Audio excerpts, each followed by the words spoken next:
they're setting me up, and Sony Records owes me $3.5 million, and they don't want to pay me, and it would be in their better interest, just like Michael told me, and Brad Paisley, who sued Sony Records for $10 million.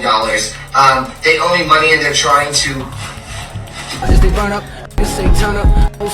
Do you regret ever getting involved in... I didn't have a choice. It got bad when I was about 15 years old, because when I did MTV Cribs... I'm sick of this.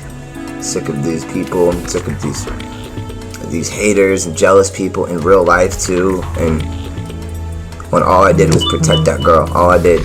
Y'all, the internet is literally exploding right now with headlines suggesting that Aaron Carter's tragic death might have a shocking connection to Diddy. I mean, this is wild because apparently the feds are taking a super close look at Aaron's suspicious death and, get this, his past connection to Diddy. I'm still shook.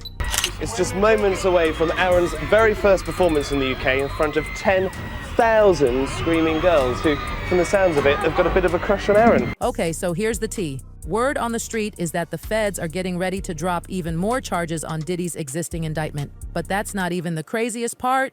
They're now investigating all these suspicious of people connected to Diddy, including our beloved teen idol Aaron Carter. Poor Aaron passed away on November 5th, 2022, just one day after Diddy's birthday. Like, is that timing not super creepy? Listen, if you weren't around in the 2000s, let me catch you up real quick. Aaron Carter was the teen heartthrob, Nick Carter's adorable little brother from the Backstreet Boys. But his story just breaks my heart because after his early fame, he really struggled with mental health issues and substance use. And now, get this. It's being alleged that all of this was connected to some seriously traumatic stuff that happened during his early days in the industry. But wait, it gets even more disturbing. Photos have been resurfacing showing young Aaron hanging around Diddy back in the day, and fans are freaking out, thinking Aaron might have been one of Diddy's youngest victims. And honestly, that's just the beginning of this rabbit hole. Here's where things get really intense. Aaron was super vocal in the months before his death, claiming he knew things about some seriously powerful people in the industry. He was posting all these cryptic messages, and then, this is what gives me chills, right before he was found unresponsive in that bathtub, he reached out to Kanye West wanting to talk. And this is where everything gets even more twisted. Kanye later claimed that Aaron was actually taken out by Harley Pastak. Yes, the same Harley who was Kanye's former personal trainer and rumored MK Ultra celebrity handler. The same guy who threatened to institutionalize Kanye. Like, I cannot make this stuff up. And I don't want to hear from none of these Jewish talking about, oh, he's in an episode. Harley passing, they follow me to the hotel. Kill Aaron Carter, and now they acting like they won't clear the Backstreet Boys sample. Now, you're probably wondering how all this connects back to Diddy, right? Well, hold on to your seats because Kanye also claimed that Diddy was threatening him on behalf of unnamed Jewish people, and apparently one of them was allegedly the same Harley Pastak. But y'all, this is literally just scratching the surface. The feds are reportedly now looking into allegations that Diddy was using poison, yes, poison, as his go-to method for silencing people. And get this, Aaron Carter, Kim Porter, and Jamie Foxx are apparently the three cases they're reinvestigating. In Jamie's case, it was a near-death experience, but still. But wait, there's more tea to spill. Sources are saying that Aaron was about to expose some major secrets about Diddy, possibly even connecting him to this rumored ring of Hollywood predators who target young entertainers. Like, was Aaron about to blow the lid off Diddy's whole operation? What really happened in those final hours? And I'm begging you and I'm pleading you, help me raise $100,000 as soon as I can so I can move to an undisclosed location where I am safe. My realtor won't sell my house. They're all involved in this, and they're trying to keep me there. Okay, let me take you back to that heartbreaking day. Just when it seemed like Aaron Carter was finally getting his life back on track, we got the devastating news on November 5th, 2022, that he was found unresponsive in his home and declared DOA. Now, we all knew Aaron had struggled with addiction and mental health issues pretty much his whole adult life. But something about this just wasn't sitting right. At first, everyone just assumed the obvious, that Aaron had relapsed or maybe even taken his own life. Even the police weren't treating his as suspicious initially. But oh my goodness, you guys, the amount of strange and disturbing details that have come out about Aaron's last hours over these past 2 years is just, I can't even. The first police report said a housekeeper found Aaron's body in his bathtub, but here's where things get weird. They didn't release the cause right away. The LA Times published an article 2 days after Aaron saying that the LA County Coroner's Office did an autopsy, but they held off on declaring a cause of until they could do chemical tests. Now, normally, toxicology reports take a few weeks, right? But get this, it wasn't until April 2023, 5 whole months after Aaron died, that they finally shared the results with the public. That's when the LA County Medical Examiner coroner ruled that Aaron's death was accidental drowning after taking and inhaling compressed gas. When this news first came out, most fans weren't really shocked because, let's be real, the headlines had been focusing on Aaron's battles with addiction for years, and Aaron was always pretty open about it too. Plus, we all knew he'd been dealing with eating disorders and body-shaming issues. He'd even had to get treatment for those struggles just a few years before he passed. I have a hiatal hernia. I have a stress condition. It's an eating disorder. How would you feel every 2 seconds seeing a tweet? You have AIDS, go die. Oh, look at this head. Oh, kills. Look at my teeth. Beautiful. Right? Yeah. Look at my teeth. Look at my face. I'm not a head. I've never touched it in my life. It's body shaming. It is the toughest thing to deal with. I get voluma fillers, okay, to fill up my face. But here's where everything starts getting super suspicious. Because of all Aaron's mental health struggles, some people thought maybe he'd taken his own life, especially since his relationship with his family was really strained and he basically had no real support system around him. But then things took this really weird turn, and people online started saying something felt really off about the official story. Fans started digging up these old videos Aaron had posted right before, and I'm telling you, they're absolutely chilling. In so many of these videos, Aaron talked about feeling unsafe in his own home and being terrified for his life. Days ago, Aaron Carter had this to say. I'm afraid for my life. Anybody else have neighbors from hell, or am I the only one too? They don't deserve an explanation, sweetheart. None of them do. No, they don't. And that's why I'm just moving. My property is completely secluded. These neighbors have been the scariest, worst people. I was threatened by them by a gang. Okay, so here's where things get really weird. So apparently Aaron's neighbors, Anthony and Amanda Cheval, and this is important because they're both medically trained, tried to help him after hearing a 911 call on a police scanner. But you're not going to believe what happened next. The house sitter, yes, you heard that right, literally refused to let them inside. Like, according to the Daily Mail, Amanda, who's a registered nurse, grabbed her defibrillator bag, ready to help save a life. But when they got to the door, this house sitter was like, nope, can't let you in. But it gets even crazier. Amanda said this woman actually locked the front door, and she could hear her running away from it. And here's what makes this whole situation even more suspicious. This same house sitter tried to stop the police from getting inside when they showed up just minutes later. Like, excuse me, what kind of house sitter does that? If there was even the slightest chance to save Aaron, why would anyone block help from coming in? But hold on to your seats, because there's another wild theory involving Aaron's ex-fiancée Melanie Martin. About a year before Aaron passed, it came out that Aaron broke things off with Melanie because he discovered she was plotting with his family to put him under conservatorship. But apparently she was in communication with his family to put him under a conservatorship. Or at least that's what he thinks she's doing. Yes, the same type of conservatorship that Britney Spears fought years to get out of. So of course, Aaron Carter is very upset at Melanie Martin. They split up. And let's not forget that Melanie had previously been arrested for getting physical with Aaron. Aaron later spilled all the tea in a YouTube video about exactly what Melanie had done to him. My ex-girlfriend is now in jail for she ripped my trachea out. She ripped my arms open. She ripped my back open, and she punched me where I got my tooth pulling out of my mouth. So, and then hurt my trachea so bad that I can't speak.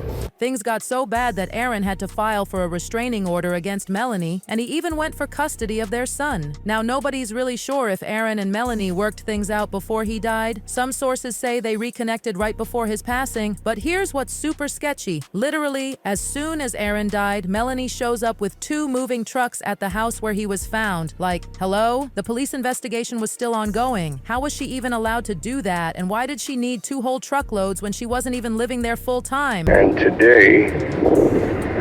his kid's mother is here at the property 2 moving trucks.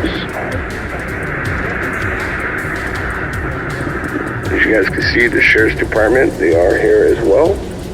With all this suspicious stuff going on with Aaron's fiancée, some fans started thinking maybe she was one of those paid Hollywood handlers too. And speaking of family drama, Aaron's relationship with his own family was always super toxic. He'd previously accused his brother Nick of mistreating him, and he also made this heartbreaking claim that their late sister Leslie did things to him when he was just 10 years old that she never meant to do. Hey, no, respect me. I'm gonna go to sleep at 12. Oh, then go to sleep at 12. But please, no music. You say this every night. Yeah, but let me tell you something real quick. You're gonna turn the music down and respect me, Hey, all right? Spit in my face, all right? dog. Don't spit in my face, all right? man. You're gonna respect Don't me. spit in my You're gonna face. respect me. Don't spit in my You're gonna face, respect me. Nick. You're gonna Don't respect spit me. in my face. You're gonna I'm sick respect of me. you doing this to me. You're gonna Stop respect it. me. Stop it. You're gonna respect me. Stop it. What are you doing? You're gonna respect. What is wrong with you? What is wrong with you? You're gonna respect my Get house. out of my room. What are you doing? But y'all, this is where things get even creepier. Some sources are saying that Hollywood elites, the same ones who've allegedly been protecting Diddy for years, were actually behind Aaron's tragic death. Apparently, Aaron was getting ready to expose some major industry higher-ups right before he died. And get this, the very last thing Aaron tweeted on November 4th, just one day before he was found unresponsive, was, "Yo Kanye, let's talk man to man." Now, remember how Kanye was catching all that backlash in late 2022 for his comments about the people running Hollywood? He lost almost all his business deals and half his money in just weeks. But that wasn't even the worst part. Just days before Aaron tried reaching out to Kanye, Kanye had exposed his personal trainer Harley Pastak for threatening to institutionalize him. Kanye even shared the text messages from Harley, and in one of them, Harley gave Kanye this terrifying ultimatum. Either sit down and talk with him, or he'd send him to an institution where they'd medicate the crap out of you and go back to Zombieland forever. Harley even had the nerve to add, "Playdate with the kids just won't be the same." Now, you're probably wondering how a celebrity personal trainer could have that kind of power, right? Well, hold on to your hats because it turns out Harley Pastak used to work for the Canadian government's Department of National Defense. He was actually employed at a military facility that researched different substances and psychological operations. But now that the feds are supposedly starting to connect all these dots between the mysterious deaths of people connected to Diddy, maybe we'll finally learn the real truth about what happened to Aaron Carter. And you know what makes this whole situation even more heartbreaking? Aaron might be just one of many boys that Diddy allegedly targeted and traumatized. And it's a scary thing. Yeah. And it's not something that we're trying to scare people, but it's a thought that it forces you to go, because you and I were forced at a young age. Me, because I was doing a lot of drugs, and I was actually so deep into it, and no one really knew that I was, my security was checking my pulse at night to see if I was alive, Funny? Is this funny to you guys? No, this is funny to you guys? Get out of here. Get out of here, yo. Seriously, get out of here. It's not funny, bro. Hello,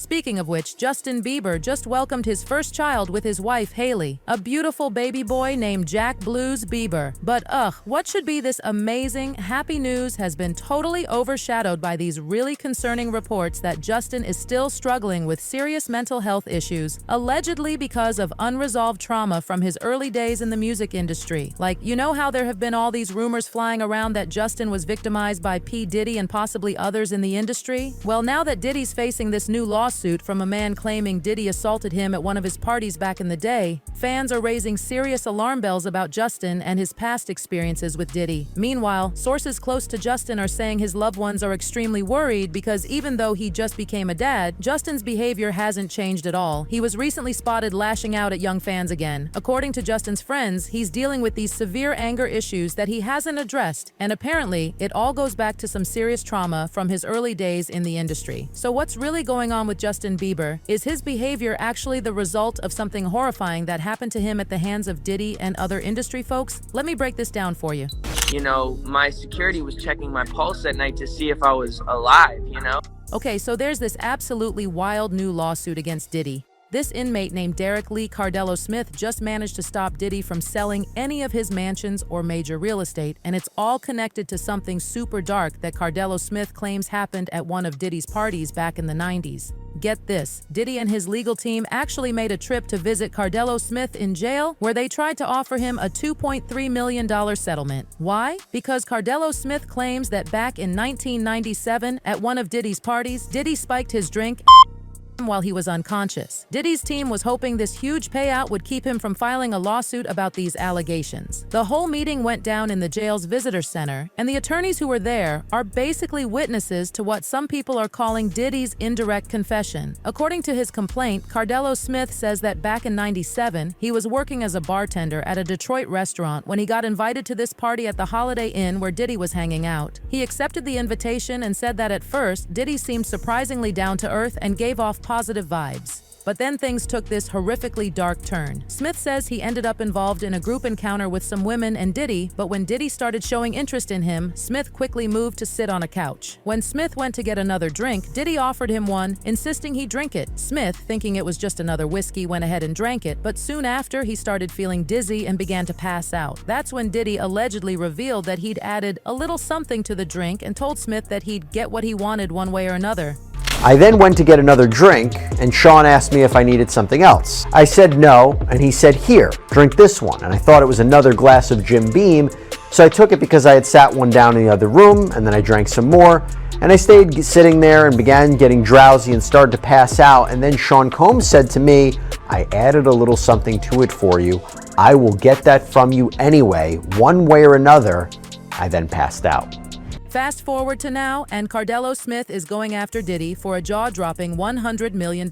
Shortly after Smith filed his lawsuit, Diddy put his Los Angeles property up for sale. Yeah, the same property that Homeland Security raided back in March. But Cardello Smith wasn't having any of it and argued in a motion for a temporary restraining order that this sale was just Diddy trying to make sure he wouldn't get any money if he won the case. And guess what? The judge actually agreed with Cardello Smith and ordered a 90-day freeze on the sale of Diddy's property. These shocking details from Cardello Smith's lawsuit have brought all those old rumors about Diddy's creepy behavior toward his young male stars back into the spotlight, with Usher and Justin Bieber's names coming up again. Speaking of Justin, you don't need to be a super fan to see that he's been going through some really serious stuff. Once upon a time, Justin was literally the king of teen pop, seemingly unstoppable, but then things just crashed. It's like his love for making music just completely vanished. Last year, he sold off his entire music catalog for $200 million, and then out of nowhere, he canceled his world tour the very next month. Now, we all remember that infamous video of Diddy and Justin spending 48 hours together when Justin was just 15, but that's barely scratching the surface. There are now rumors swirling that Diddy didn't just take advantage of Justin when he was new to the industry. Allegedly, he might have even passed him around to some of his industry friends. And word on the street is that there's this whole ring of predators in the entertainment industry who all cover for each other. Like, you know how Usher also used to live with Diddy at the so-called Puffy Flavor Camp?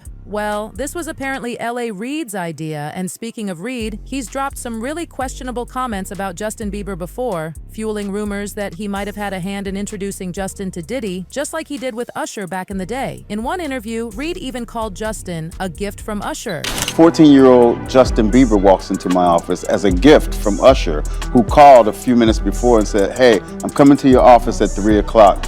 I have a very special gift for you." And he shows up with Justin Bieber, and Justin sits down and plays piano. Then he picks up his guitar and plays. And I'm like, oh my God, right? Are you serious? And that day we made a deal to sign Justin Bieber also.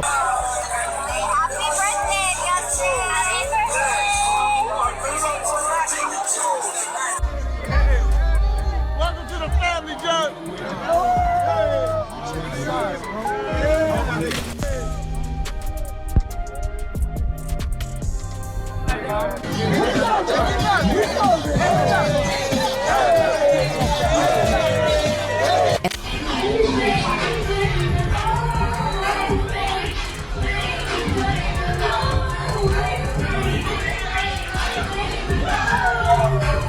The word is that Diddy was the one who pushed Justin down the path of substance addiction, and Justin admitted that he started using substances as a way to escape from everything. There was a time where I was sipping lean, I was popping pills, I was doing Molly, you know, shrooms, everything. You have all these people around me just kind of hanging on, wanting stuff from me, knowing that like I was living this lifestyle that they also wanted to live, drinking, smoking. What makes this whole situation even more heartbreaking is that Justin had literally no one he could really trust. Every time he thought he'd found an adult who could help him, they ended up taking advantage of him instead. After allegedly being traumatized by Diddy, Justin sought comfort in religion, but sadly, he got caught up in those sketchy celebrity churches that prey on celebs desperate to escape the dark side of the industry.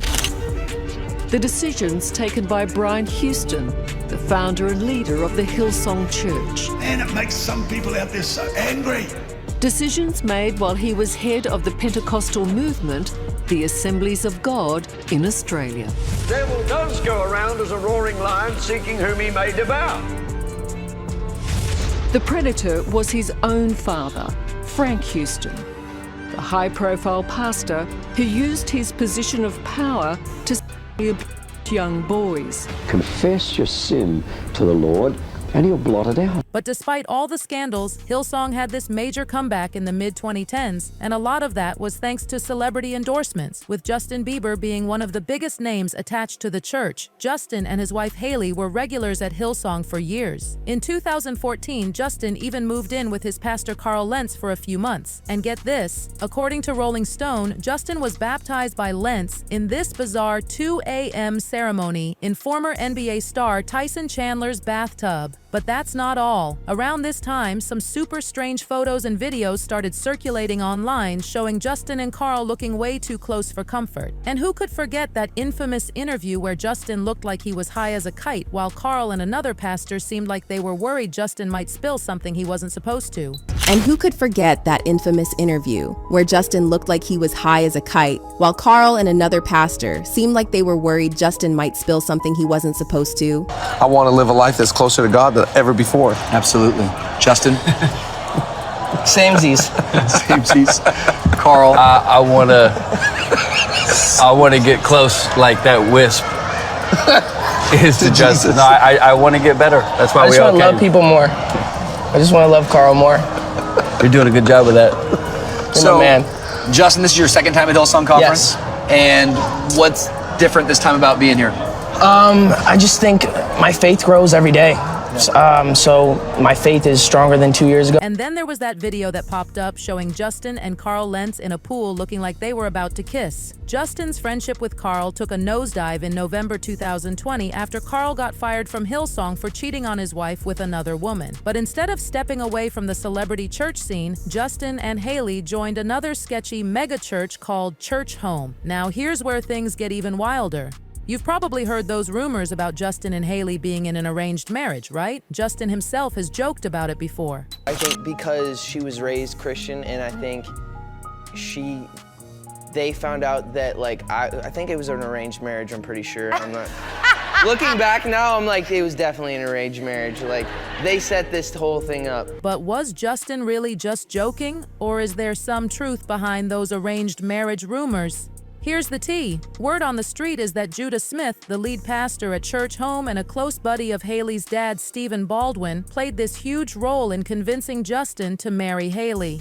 Apparently, Stephen was all about the idea of Hailey tying the knot with a major pop star, so Stephen reportedly hit up his friend Judah, asking him to convince Justin to pop the question to Hailey. But why would Judah agree to help Stephen with the whole Justin and Hailey situation? Well, rumor has it that Stephen allegedly promised Judah a little incentive. Once Hailey became Mrs. Bieber, she'd ensure that Justin kept those donation dollars flowing into Church Home. But there's another twist involving these shady churches and those Diddy and Justin rumors. Apparently, Lou Taylor was on Church Home's board of directors, but fans noticed her name mysteriously disappeared from the website right after her company TriStar got tangled up in the recent allegations against Diddy. Remember that lawsuit filed by producer Lil Rod against Diddy back in February? Well, this lawsuit revealed something major. Diddy's accountant was none other than TriStar executive Robin Greenhill, and according to Lil Rod, she was the one handling payments for Diddy's workers. So it's really starting to look like there's this whole crew of shady characters running the entertainment industry story, and it's not hard to see how someone like Justin Bieber could fall victim to them. Justin's behavior, a cry for help. Justin Bieber's temper has been seriously on edge lately, and according to a source who recently talked to In Touch, Justin's friends are pushing him to get help for his anger issues before it completely ruins his life. Recently, Justin was caught on camera having a total meltdown at a group of very young fans who were just trying to snap a pic of him in the lobby of the Waldorf Astoria in Beverly Hills. Justin, who was on his way to meet his wife Haley for lunch, completely lost it and demanded to know what was so amusing before shouting, "Get out of here." This is funny to you guys? No, this is funny to you guys? Come on, get out of here. Get out of here, yo. Seriously, get out of here. It's not funny, bro. After the video went viral, one source close to Justin told In Touch, Justin does not seem to be in a great place. He's been snapping a lot in public and freaking out over meaningless stuff. It's obvious that he's stressed and not coping very well with his emotions. They added that a lot of people in his life would love to see him get some coaching on how to better manage his anger. The insider continued by saying that the feeling in Justin's circle is that the sooner he gets help and learns how to deal with his temper in heated situations, the better. But here's the problem. Justin is still seeking help from these sketchy celebrity churches instead of actual mental health professionals, and it looks like his fans feel the same way. One fan said, "I think Justin thought marriage was the answer to his depression and addiction issues, and it's not. Now he's hoping a baby will help him, and it won't either. I think he's pretty lost." And another person wrote, "Justin was thrown into stardom at such a young age. He was around Diddy and other monsters unsupervised. Imagine the trauma he's been through. I don't think Haley is the problem. I think the past is eating him alive, and he's struggling to cope with everything that happened to him when he was so young." But what's your take on Justin's rumored issues with mental health? Do you think it has something to do with Diddy and what allegedly happened to him when he was starting out in the industry? Leave your comments below and don't miss out on this next video. Out on this next video.